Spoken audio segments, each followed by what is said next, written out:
The best goals, the biggest hits, the unbelievable saves, all coming up later on in the show as we feature the plays of the month for January. This is the OJ Today. Welcome, everybody. On the show this week, Jamie Neugebauer is going to join me via Skype to do a review of the Southwest Conference as we head into the last month of regular season play. Alex Bloomfield will also chime in to cover the Northeast.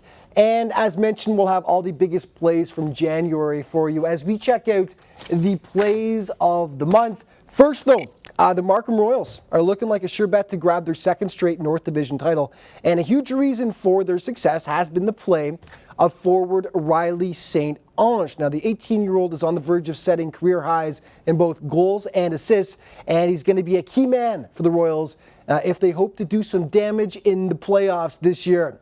And we go in depth now with Riley St. Onge. Riley St. Onge, left wing, the Markham Royals.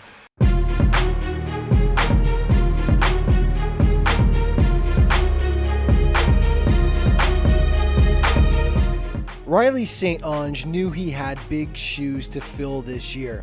With the departure of last season's scoring leaders Tyson Bruce and Aaron Spivak, the Markham Royals would need a new batch of players to step up and produce. St. Onge has answered the call. He's one of the team's top performers and one of the OJ's best all-around players. Yeah, no, last year with those guys, the scoring leaders, Brucey and Steves, it was my goal coming in this year to be able to take where they left off, and so far I think I've done that. It's not going to be easy filling in that Brucey with his over 30 goals last season. It's going to be tough, but I'm ready to take that into my own hands and lead this team back. Oh, he's fast. He's got so much speed. You know, he beats D's wide. You know, sometimes he plays physical. He can obviously put the puck in the net. You know, he just brings it every night. And you know, he's one of few on this team that brings it every night. So it's a pleasure to play with him. He's the total package. He's got lightning speed, shoots the puck a ton, competes hard. He'll finish checks, plays well in all three zones. He's pretty complete, and we're happy to have him. You know what? He's since he was 16. 16-year-old. He had 24 goals. He had 22 last year. He's always produced. This year, he's stepped it up even more. I mean, you know, he's not 16 anymore. He's a 98. So now he's an 18-year-old in this league, and he's stepped up. He's been our offensive leader. Him, McKay, and Sammy Hugh have been a dynamite line for us. And from day one, we set that line up, and they've been playing together ever since. What I bring when I step on the ice is my offensive ability and my creativity. Also, I believe that I'm a very strong two-way forward. I won't hesitate on the back check if someone's ahead of me. I don't like seeing that someone in front of me on an odd man rush. I always want to make sure that I'm back, help out the play, and then when I'm in the offensive zone, I'm just like every other kid, likes to score. Now in his third season with the franchise, St. Onge is firmly entrenched as a team leader, so much so that head coach Mike Galati made him an alternate captain before the start of the campaign. He's a leader on and off the ice. He presents just leadership skills all the time, and we're appreciative of that, and he deserves it. No, it's a real privilege to know that your coach has confidence in you. As in a 18-year-old, I'm in the middle of the pack of this team. We got some older guys, and it was just a real honor to be able to receive this A from the coaches, knowing that they have confidence in me, and whenever they need it, if it's last minute to play, they need someone out there, and they throw me out there.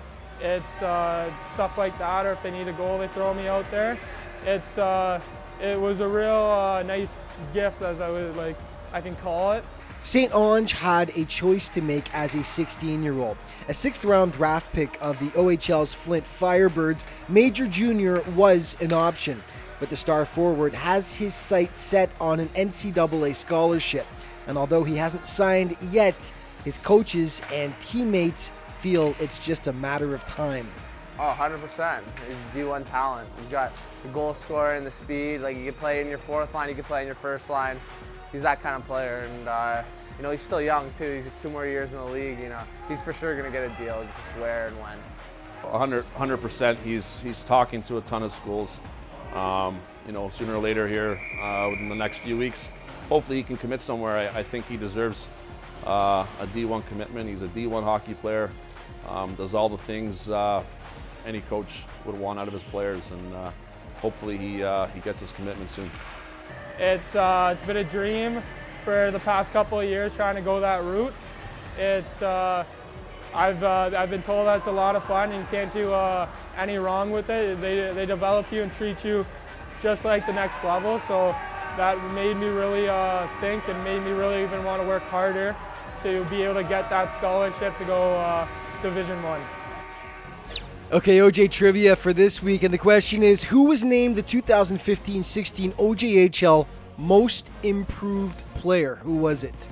First person with the correct email response to rmorocco at the OJHL.ca wins an OJ prize pack.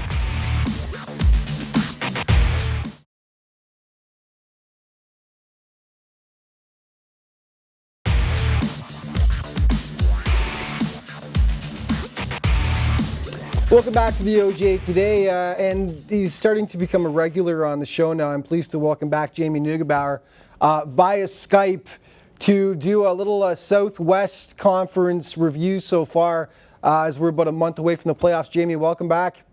It's great to be here. Thanks for having me. Yeah, man. So let's talk about the West Division first. The Georgetown Raiders, what more can be said, really? It's been an incredible year for Greg Walters' squad so far. Leading the entire conference. They've been neck and neck with Trenton all year for first place overall in the entire OJ.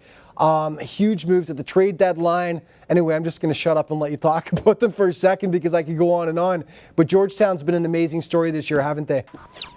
Yeah. They, 10-game win streaks, 12-game win streaks, #1 rankings in all of Canada. Pretty heady days for Greg Walters. They made some big moves, literally, as you said, and metaphorically at the deadline. They brought in, Scott Doherty, Keegan Blasby, Colin Rigney, 20-year-old guys, so that they can feel a little comfortable going into those, Barnes and Coburg and Trenton and Whitby against those monsters out there, and being able to play different types of styles. They had the speed game, the aggression game. Now they can play the big, heavy game down low, too. It's all sort of come together. Obviously, still love that decor. An interesting thing about Georgetown, because I've obviously covered them very closely over the last few years, is their makeup over the last, let's say, 3 or 4 years has been a very high-skilled team, but smaller teams a bit, taking Jake Payette out of the equation, of course, at 6'7". Smaller teams, high-skilled, but they weren't overly physical teams either, and that has changed this year where they've got the skill, but man, do they have the size as well. Yeah, it's hard to argue with that. Obviously a guy like Scott Doherty is just as big as Payette is up front, and obviously Keegan Blasby is a big guy. In small spaces down low, he's hard to handle when he's going. So yeah, I couldn't agree more. They did love to hit. Obviously a guy that's not talked about a ton, and I love him to death. Jonathan Hampton, that guy does not stop working. And what a piece for Georgetown. And he's like 6'3", 200. He's a big boy. Pounds, so. Yeah, they really are imposing their will physically. Burlington, big moves as well at the trade deadline. The Camilleri for Atchison shocked a few people. There's some skill, maybe a little bit more age for Camilleri, giving up a couple years there. And that's going to be a great pickup, getting Camilleri for next year. But Atchison fitting right in Burlington. He's had a great start so far. Just Burlington in general, they've loaded up for the playoffs, and they do look good, don't they? Yeah, they're huge. I mean, Mario Cavalieri in net too is absolutely tremendous. Not necessarily talked about one of the elite goalies in this league, but he definitely deserves to be there. Hunter Atchison, Austin Bottrell from Trenton. 2 guys with a ton of goals. Hunter Atchison, you mentioned 19 goals at the deadline. How many guys are dealt with 19 goals? But obviously Camilleri with the pedigree to go back the other way. But yeah, it's hard not to argue that Burlington's right up there right now with Georgetown. Yeah, Oakville, pretty much standing pat at the deadline, except for the Sal Felice on the blue line. They managed to get him from the JRCs, but I think they're pretty happy with what they have. So they didn't make as much noise as Burlington and Georgetown. Did they do enough in your opinion? Well, their biggest pressing need was a veteran guy with lots of jam that can move the puck. That's exactly Sal Felice to a T. So maybe they only added one guy, but you couple that with bringing in Bailey Newton earlier in the year and Jack Jeffers, who adds that skill too in terms of trades that they've made over the course of the year. I think they're quite happy, and they do believe in the pieces that they have. And I think that's the declaration that they really made. Sal Felice, though, man, what a perfect pickup for Oakville, and I'm not just saying that because I work for them. I know he is a fit for them for sure. Who don't you work for, Nugsy? That's my question, for crying out loud. The Blades always have trouble over the last couple of years anyway with St. Mike's, and they have so far this year as well. St. Mike's, one of the youngest junior A teams in all of Canada, yet extremely high skilled, as is the norm with them. They always recruit such great players who want to be part of that St. Mike's tradition. From what you've seen of St. Mike's so far this year, what do you think? Yeah, they had a stretch there near the end of 2016, the beginning of 2017, where they had a ridiculous schedule. It was the who's who of who's good in the OJ right now, and they lost a bunch of games in there and gave Oakville a bit of a pad at the top of the division. I'm not going to count out guys like Cameron Wright ever again, Finn Evans ever again, Cosimo Lazarino in net. These type of guys are game breakers, and when push comes to shove, coaches really do shorten their bench. So You play Durazio, you play Cam Wright more. Who knows what the St. Mike's team can accomplish? They maybe are a little bit out of reach for the top of the division at the moment, but they're going to make some noise in the playoffs if whoever they're facing isn't careful. Very impressive, but they also have to be careful because they're being followed by the JRCs, the Rangers, and the Patriots, all within like a point of each other there, and they're not out of reach for them to catch St. Mike's as well. A fascinating three-way battle so far, isn't it, between those three teams? Yeah, there's certainly three noisy little teams that could. They're three teams that just work so hard, and you look at the rosters of the three of them, you have to think, from top to bottom, North York has the most talent, but, for whatever reason, the Junior Canadians and the Patriots, whenever they think they're having a little slide, they seem to really wake up. The Junior Canadians are a team that I've talked about a lot in my weekly recap blogs, a team that's very well built, young, but plays with a ton of intensity, a ton of jam, and the Patriots too. Jason Payne's done a great job with them, so hard to know what's going to happen with that. I was going to ask you, because we got about 40 seconds. I know you work for so many of these teams, but is it just me, or do you get a feeling that the Patriots could really go on a run? They have shocked some teams this year, and they are a team that just brings it every single time they come out. Thoroughly dominated the Kingston Voyageurs a couple of weeks ago, and they beat Whitby. They're a team, again, Cam Gray, a tremendous goaltender. I mentioned him a couple of weeks ago, but they have the goaltending, they have some talent, they have the attitude. Who knows, right? And we're going to have to see if Orangeville can catch Buffalo. We'll have to talk about that another time. Nugsy, thank you for joining us. Appreciate it, buddy. Appreciate being on. Okay, more OJ Today coming up in just a moment.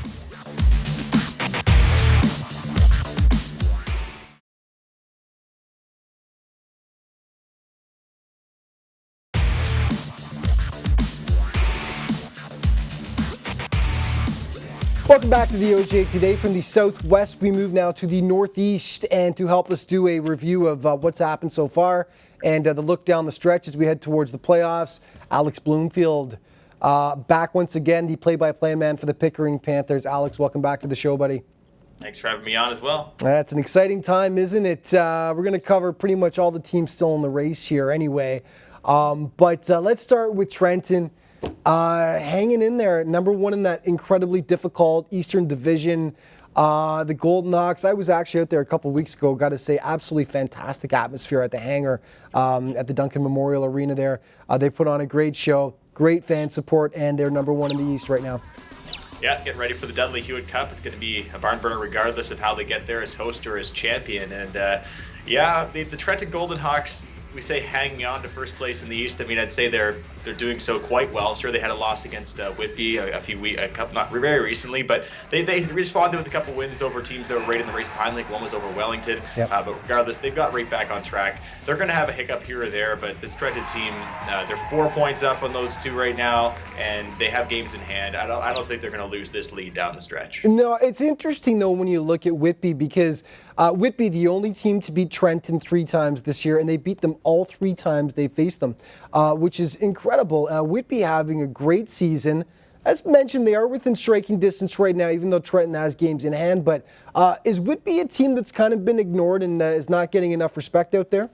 Yeah, they certainly were ignored, I think, early on in the season, even on to November, before they were sort of put in the conversation. How long will they hang around? But yeah, I think they've solidified. They've sold me anyway. I think that they're going to be around in this top 3 group. They may even keep that lead on Cobourg. It's going to be tight down the stretch. There's a couple games between those two still to go as well. This will be really interesting to watch. Yeah, they're done with Trenton now, and yeah, they have won 3 in a row against them. They're the only one to do it. So yeah, this team is for real, and they picked up some real veteran forwards that mainly helped them in the middle of the season there. So yeah, the Whitby Fury, they're a team that could be down to the final 2 in the Northeast for sure. Yeah, and Barnes from Orangeville at the trade deadline as well. Great pickup on the blue line. Cobourg, the RBC host this year, sort of jockeying with Whitby right now for second place. But what have you thought of the Cougars thus far? Yeah, well, they keep going out west. That's where they keep getting their players from, and they added a whole bunch, as we mentioned before, back in December. But they added one more at the deadline again from, I believe, the BCHL this time. And basically, I think they had a full lineup of players for the first time in January for this year. They were doing short rosters all season long. They were waiting to make those moves late, and they're coming into the playoffs almost as a new team against some of these better teams, especially at Trenton, for example. They're coming in late here, and I think that they're going to finish strong. Right, Kingston and Wellington jockeying to stay out of 5th place in the division, which is obviously no shame because it is the East. But Kingston, a bit of a surprise move back in December as they let go head coach Torian White, very well respected coach. He was replaced. Was that a bit of a shock to you when that happened? Yeah, I don't think many people saw that one coming at all, at least from the media outside anyway. This Kingston team was only improving as the season went on, and Peter Goulet, the GM, said it wasn't the coaching abilities of Torian White, it was a philosophy difference. You can read into that what you will, but I mean, there's various different structures within the OJHL teams and how they operate and how different levels of management and ownership relate together. So I mean, with these two, it's Torian White's going to find another coaching job. He's already been in CCHL before. He'll be back into it pretty soon. Absolutely. Wellington, your dark horse pick, buddy, from going back to November. You first called it and you re-upped again in December, sticking with them. The Dukes, what do you think?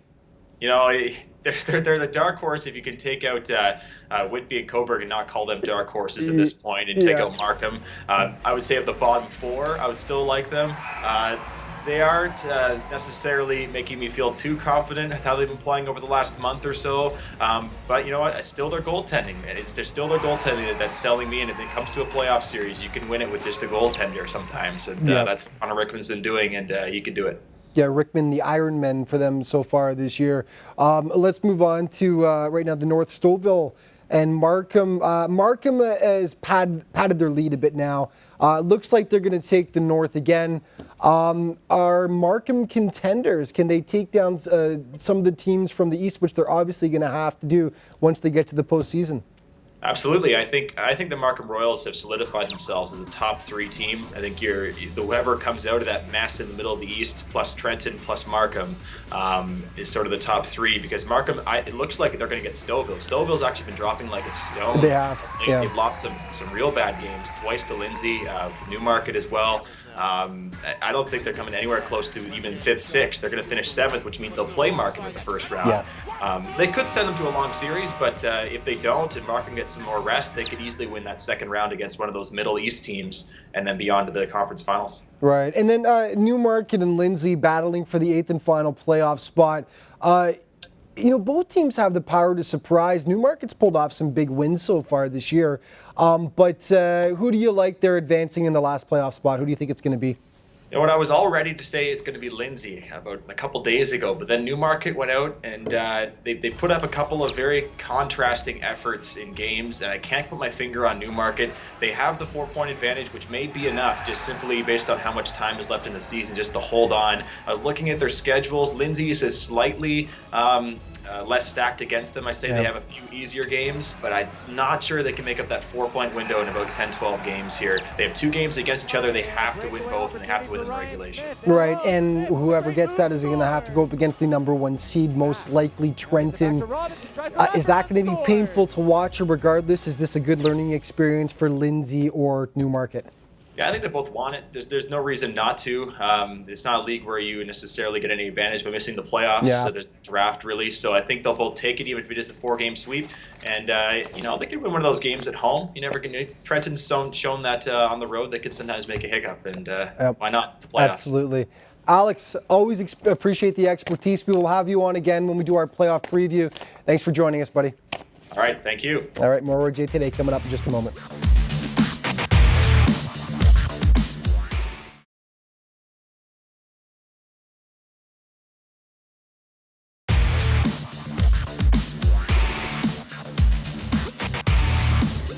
Welcome back. Well, there was no January lull in the OJHL. Coming back from the Christmas break, the teams hit the ground running, putting up some incredible goals, hits, and saves. The proof is in the highlight reel as we give you now the plays of the month for January. Again, trying to make something happen. Here comes Jack Jacob. Jack Jacob in. He's in alone. He shoots. He scores. Jack Jacob.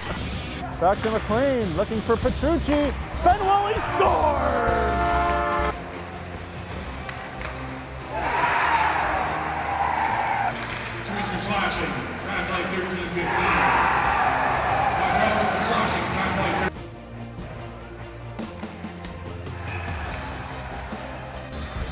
Backhand by McBean, empty net, and Gray, what a stop that was!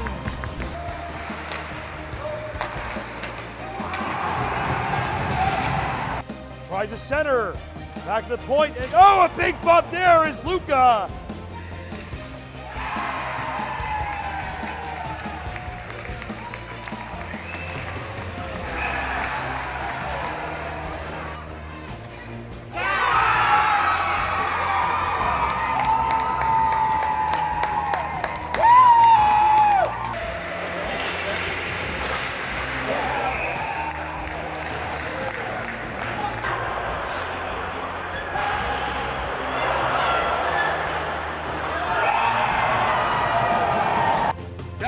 With it.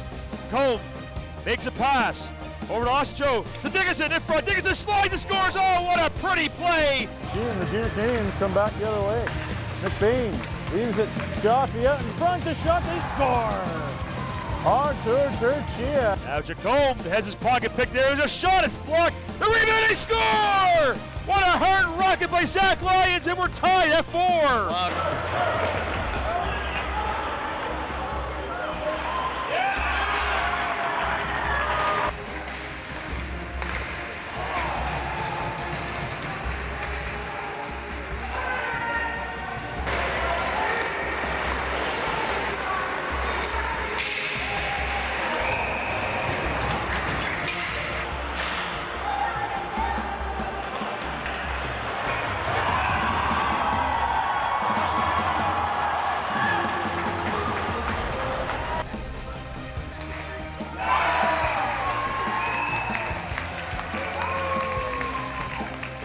Goal scorer, 20-year-old, but here's a turnover. Chance off the post and in, they score! And Rory Milne with a bullet. Chip and chase ahead. That's Jeffers, throws it back to the point, moving right into the slot. A shot, shoots, he scores! Kellenberger moves in. Trying to keep the puck in, Blasby does, goes across to Cho. Cho trying to knock it down. Down the court, out front of Dougherty to Blasby, oh what a pass! And what a goal by Keegan Blasby! The 2 newest Raiders combine in the power play goal. So a nice little pass from Mikrogianakis. Here is Mitzi, backdoor to Yule, he scores! Yule! and will need to be thinking offense on every shift. There's a shot, shoots, he scores! What a shot by Peyton Reeves. Paints the top right corner. Thiessen had to take away the pass, but Cork gets it in the near side corner, takes a look. Oh, what a beautiful pass from Cork from the corner out front. 3-0 Whitby. Again, he's been really good in this game. McLean and McBain in the battle there. McBain pulls it right, throws it to the front of the net, they score! And just a power move by Jack.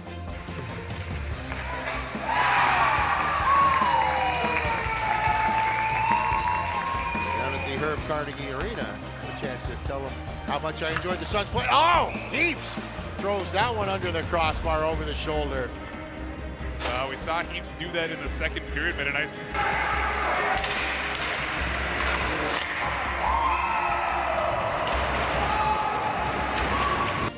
Now it's Thompson again to Crocker, he scores! Jordan Crocker, the game-winning goal up high on Jake Lahr.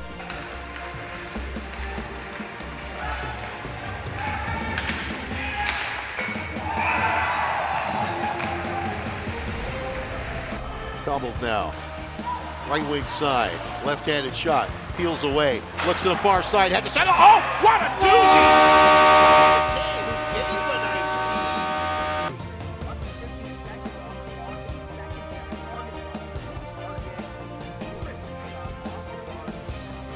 On home ice, back to the point. Here's Matthew Kellenberger, the shot, he scores!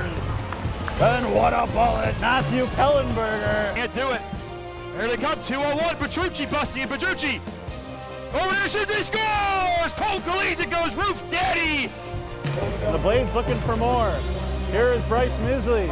Makes a move, Misley into the back end. He scores! Now if they can get this one to St. Ange staying onside. Here's who to St. Ange. Oh, what a goal! Wow! Maya wins that faceoff. Maya off the draw right there and close. He scores! Thomas Maya gets the overtime winner, and Milton wins this game by a score of 9-8. Have a man in front, they're playing back then, Chip.